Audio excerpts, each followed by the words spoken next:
Welcome to Books in Brief, the channel that gives you quick and concise summaries of popular books. Whether you're short on time or just looking for a quick refresher, we've got you covered. So sit back, relax, and let's dive into today's book summary.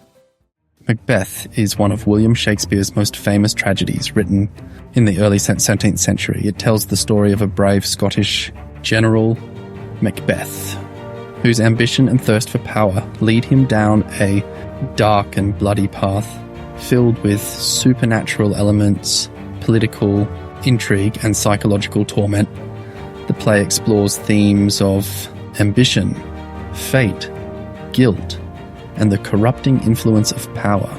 The play opens on a desolate heath in Scotland, where three mysterious witches gather amidst thunder and lightning. They make an eerie declaration that they will soon meet Macbeth, setting the stage for the supernatural influence over his fate. Meanwhile, King Duncan of Scotland receives news of a battle against Norwegian invaders. Two Scottish generals, Macbeth and Banquo, have fought heroically, and Macbeth has killed the traitorous Thane of Cawdor. As a reward, Duncan orders Macbeth to be given the title Thane of Cawdor.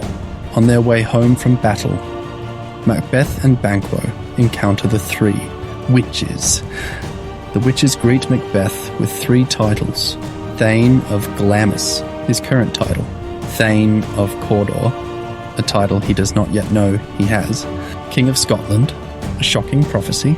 They also tell Banquo that while he will not be king himself, his descendants will become kings. Soon after, Macbeth receives word that Duncan has indeed made him Thane of Cawdor, making the witch's prophecy seem true. This ignites his ambition, and he begins to consider the possibility of murdering the king to fulfill the final part of the prophecy. At Macbeth's castle, his wife, Lady Macbeth, learns of the prophecy and immediately begins plotting Duncan's murder. She calls upon dark spirits to make her ruthless, urging Macbeth to kill Duncan when the king visits their home that night. Though Macbeth hesitates, Lady Macbeth manipulates and challenges his masculinity, convincing him to go through with the plan. Late at night, Macbeth hallucinates a bloody dagger leading him toward Duncan's chamber. Overcome by ambition and pressure from his wife, he kills Duncan in his sleep. Shocked and guilt-ridden, he returns to Lady Macbeth, who takes charge and smears Duncan's blood on their sleeping guards, framing them for the crime. The next morning, Macduff, a Scottish nobleman, discovers the murder. Chaos erupts. Duncan's sons, Malcolm and Donalbain, flee to England and Ireland, fearing for their lives. Their escape makes them look guilty, allowing Macbeth to seize the throne as the new king of Scotland. Though Macbeth is now king, he is plagued with paranoia. He remembers the witch's prophecy that Banquo's descendants would rule, and fears that Banquo's bloodline will overthrow him. To secure his throne, Macbeth hires assassins to kill Banquo and his son Fleance. That night, Banquo is murdered, but Fleance escapes, leaving the prophecy unfulfilled.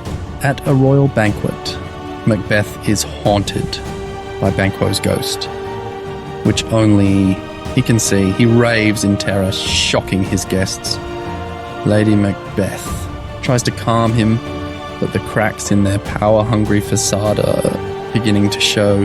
Desperate for security, Macbeth visits the witches again, demanding more knowledge of his future.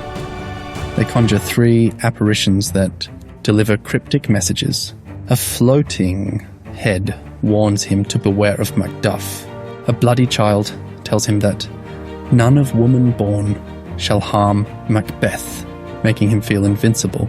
A crowned child holding a tree declares that Macbeth will be safe until Birnam Wood moves to Dunsinane Hill. Macbeth takes these messages as signs of his invulnerability, but is still troubled when the witches show him a vision of Banquo's descendants becoming future kings.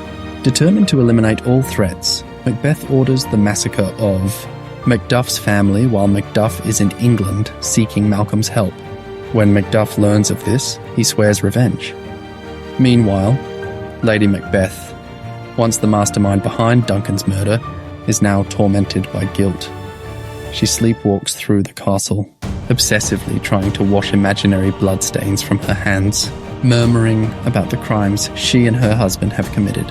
Macduff and Malcolm, leading an army from England, march toward Macbeth's castle at Dunsinane Hill. They instruct their soldiers to cut branches from Burnham Wood to use as camouflage, making it appear as if the forest itself is moving, fulfilling the witch's prophecy. Inside the castle, Macbeth receives word that Lady Macbeth has died, possibly by suicide. Though shaken, he clings to the witch's assurance that no man born of woman can kill him. As the battle rages, Macduff confronts Macbeth and reveals that he was, from his mother's womb, untimely ripped, meaning he was born via C-section and is therefore not of woman born. Realizing that the prophecy has tricked him, Macbeth fights to the death, but is ultimately killed by Macduff. Macduff then presents Macbeth's severed head to Malcolm, who is declared the new King of Scotland, restoring order to the kingdom. Ambition and power. Macbeth's unchecked ambition drives him to commit horrific crimes, showing the dangers of seeking power at all costs. Fate versus free will. The witch's prophecies suggest fate, but Macbeth's actions reveal that choices and consequences play a role in destiny. Guilt and conscience. Macbeth and Lady Macbeth are haunted by their deeds, proving that guilt is inescapable. The supernatural.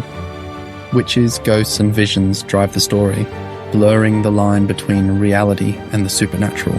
Betrayal and paranoia. Macbeth's betrayal of Duncan leads to his paranoia, showing how deceit ultimately leads to self-destruction. Macbeth is a tragic tale of ambition turned to madness, showcasing how unchecked desire for power can lead to destruction. From his initial bravery to his descent into tyranny and paranoia, Macbeth's journey is a cautionary tale about the cost of ambition, the burden of guilt, and the inevitability of justice.